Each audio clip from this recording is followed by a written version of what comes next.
At just 15 years old, Amy Frederick was diagnosed with OCD.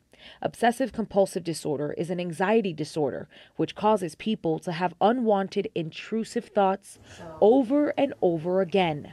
It's a disorder Amy believes her grandmother battled too.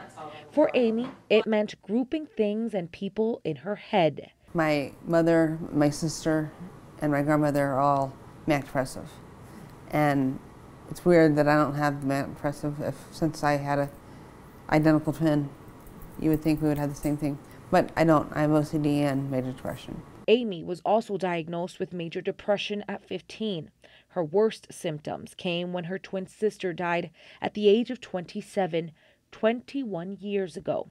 Amy says the pain of losing her other half, the only person who knew what her heartbeat sounded like, was just too much to bear. Well, she was half of me. I just didn't know how I was going to go on without her. After her sister's death, Amy checked into the hospital to deal with her depression.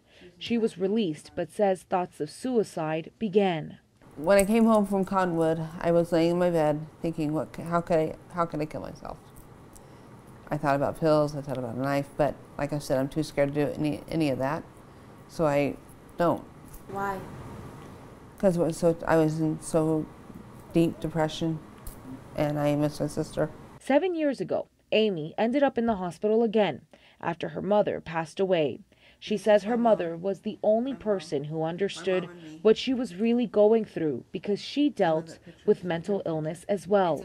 It took another tragedy, her father dying, for her to seek help through grief therapy. I just learned ways to deal with it. You need to deal with the grief and get help if you are having a tough time with it. In therapy, Amy wrote goodbyes, forgiveness letters, and apologies to her family.